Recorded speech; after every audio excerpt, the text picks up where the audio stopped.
Hi, hey guys, hey, you want tech news, right? Yeah, I got stories. What's our first? I can't see that. You know what? I need a haircut.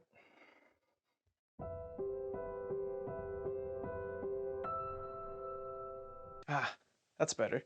What, you thought I was joking? No. Go on to the news. We start off with an inside scoop. Sort of. Last week, I attended Aperture's Flex Lighting Workshop in Burbank, California. I actually won this shirt there in a raffle they had, and Evanito won this hat from Red Cinema. 97% polyester? Damn, Red, you cheap. Anyway, shout out to Benito for gifting me the hat. I even met Ted Sim from the A-Team and got a close look at Aputure's upcoming light, the Amran F7. It's a lightweight 15-watt LED panel, small enough to be mounted on top of your camera. It uses NPF batteries for power, all of which is pretty standard. However, there's something quite unique about it. It has what's being called an extended color temperature range. Normally I dislike dual temperature lights. There is too much of a sacrifice in output when changing temperatures. Might as well just use gels, I say. However, the extended range is actually there to address this. It goes from 3200 Kelvin to 95,000 Kelvin. Aside from more color, this means that when both LED groups are on at max brightness, the resulting temperature is daylight. That's brilliant! There's not much more to say. We should be getting an official announcement with more details soon. The expected price is about $80, less than 100 is the goal. I'm personally looking forward to this, and I hope to see this expanded color temperature range make it to their big Lightstorm panels. And moving from lights to sensors, have you noticed how Samsung has really been improving their camera technology recently? They introduced the dual pixel AF on the S8, and they had the best score on the XO mark. Plus, they have that really cool Fast 2L3 sensor that allows for that super short burst of 980 frames per second video. And lastly, not so long ago, they announced how they were branding their mobile sensors ISOCELL with the goal of making dual cameras on smartphones more available to all manufacturers. All of these things have been leading to one goal: to become number one. A 2017 report put Samsung second in the smartphone sensor market share, behind Sony's 46%. They want to change that. Sony isn't going to take this challenge lightly. In fact, not too long ago, we saw demonstrations of their high ISO mobile sensors. Competition's always a good thing, and I'm personally excited to see what will come out of this. Google has built a rotating arc of 16 GoPros. The idea is to capture a 360-degree image in a much more realistic way. Normal 360 cameras trap you in the perspective of where the camera was. But this setup, you're able to capture all the different rays of light entering a volume of space, about a 2-foot wide sphere in this case. The result is the ability to later change perspective and to move in a more realistic way inside this 360-degree image, or rather space. This makes VR experiences of 360-degree tours much more realistic and immersive. If you have a VR headset, you can actually see what all the fuss is about by downloading the Welcome to Lightfields tour on Steam. I wish I had a VR headset. If you're into really antique collectible items, then you might find this next story quite interesting. There is an eBay listing asking for roughly $70,000 for what the seller claims to be Amelia Earhart's personal camera. If you need a quick reminder, she was the first female pilot to fly solo across the Atlantic and unfortunately went missing on a different flight only to never be found. This camera, however, Ian McDonald, the seller, claims that has been in his family possession for over 80 years, gifted to his grandfather, who would regularly visit Earhart's home to collect laundry. Also included is a signature that seems to be legit. But despite all of that, McDonald admits that there is no definitive proof that this was her camera. If there was, this camera would be worth millions, not thousands. McDonald hopes that a museum buys it and takes the necessary steps to confirm its authenticity. Syrp has launched the Magic Carpet Pro slider. Its track is infinitely expandable. That sounds like bull, you might say, but actually it really is.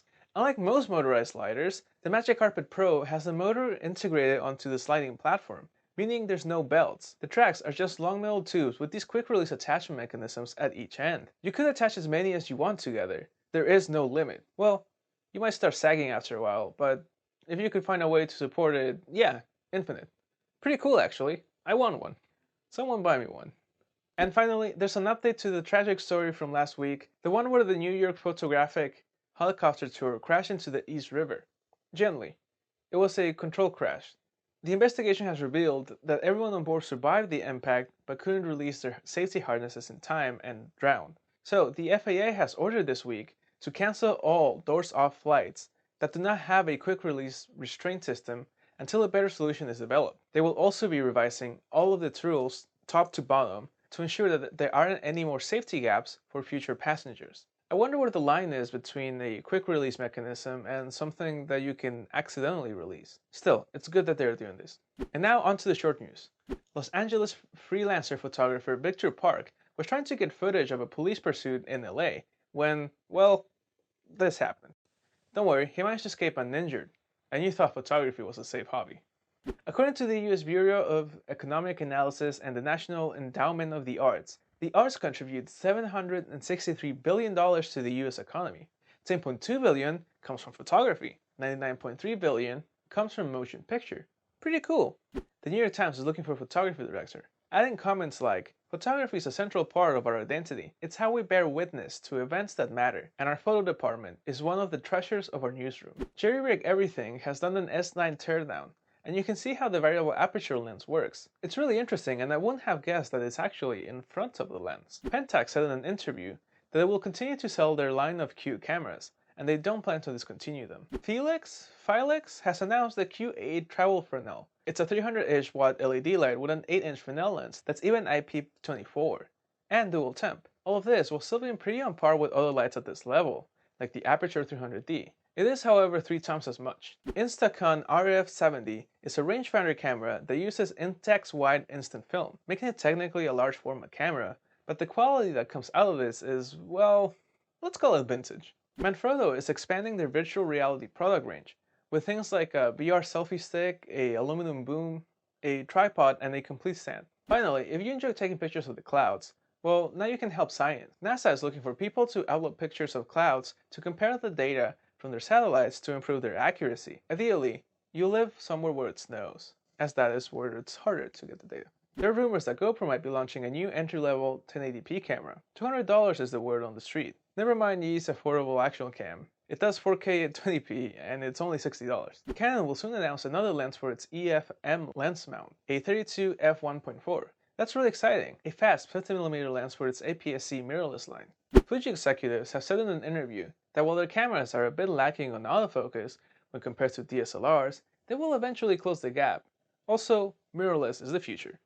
Meanwhile, Nikon executives during an interview said that a 100 megapixels full frame camera is definitely possible. Alright then, do it. Shure has a new app for iOS that lets you record audio in really high quality codecs. It also records video, but at normal quality. It really stands out when you pair it with the Bose 8, a condenser microphone with a lightning connection. Google Lens AI object recognition feature inside the Google Photos app is making its way to iOS soon. NovaFlex has a new modular tripod line that can allegedly carry up to 145 pounds. It only costs $1,500. Chinese phone manufacturer Vivo has created an HDR software aimed to dethrone Google's HDR+. It uses 12 exposures versus Google's 9, although more isn't always better.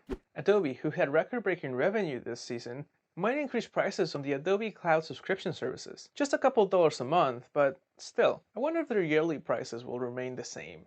Alright, and that does it for this episode. Thank you guys so much for watching. I hope you enjoyed that episode and my little bit with the haircut thing. Don't forget to like this video if you liked it. Subscribe down below to keep up with the news and everything else we do. I have a pretty interesting project coming up involving a SATA cable and a CFast card, and that's all I'm gonna say.